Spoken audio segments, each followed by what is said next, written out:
The title, The Production Sites of Architecture, and the picture on the cover are a good summary of what the book is about. Inherent in the picture and the title is the question of architecture and frameworks of knowledge.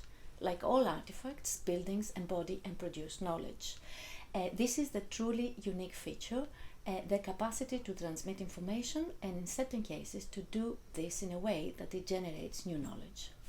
The first section of the book is called Imagination and presents chapters by Jonathan Hill and Ross Pankey reflecting on the interior and how the interior is shaped by and shapes the imagination.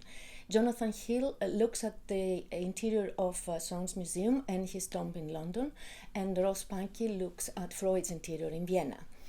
Both authors explore the interior not as a set stage, but as a place which is animated by the archives, by the artifacts, by the machines, by the mementos, by the books that were owned by these scholars, curators, and the ways in which they arrange them during the process of production. The second section, which is called world making, deals with strategies of classification as ways by which we can achieve invention in architecture.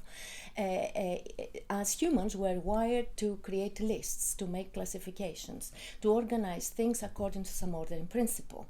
My own chapter looks at Soames Museum and Freud's interior in terms of how they arrange the spaces and the collection of objects. And I look at how they transposed ideas from archaeology to these very unorthodox interiors and how they generated unconventional meanings between the spaces and the objects, the displays. Christopher Luder focuses on three monographs, architectural monographs. Remkul has SML XL, Foazark, and Andraus and Wood, 49 Cities. He considers these monographs as reservoirs for the office's work, as well as re-editing strategies in which architectural spaces can be recombined, can be classified, and can generate new compositional possibilities. So the third part focuses on the difference between lived spaces and mediated spaces, presenting chapters by Adam Shar and James Brown. Adam Shar points to the economic and political power of appropriating heritage in Jerzy Park's redevelopment proposal in Istanbul, Swiss Hotel in Dresden, and high architecture in crystals at City Center in LA. And James Brown exposes behavior rituals by journalists in the BBC newsroom that suppress the everyday spontaneous use of space in the newsroom in order to advance the corporate message about news production. The fourth section is called Intersections and looks at the relationship between architecture and the other symbolic media. So we have chapters by Arati Kanekar and Iris Likourioti.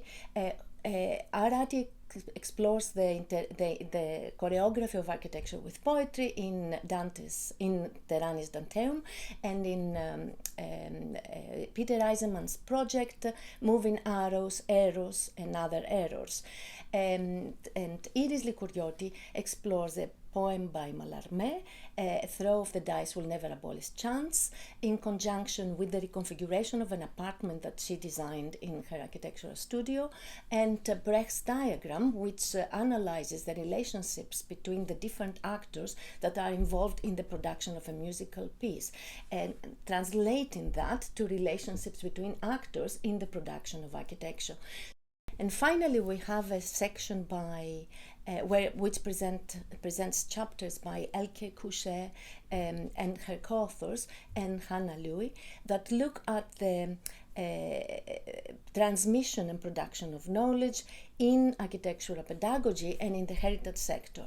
So Elke Couchet discusses the way in which Cohen Deprez appropriated the burnt map, the notion of burnt map, transposing ideas from military theory to architectural education in order to enhance innovation and architectural appropriation.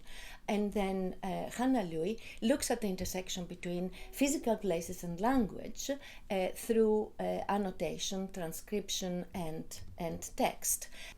So the collective effort in the book underscores two interrelated ideas.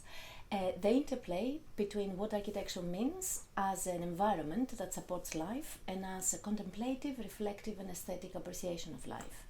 And the interplay between what architecture means for those that design it and those that use it, seeking to turn insights about its function into insights about its production.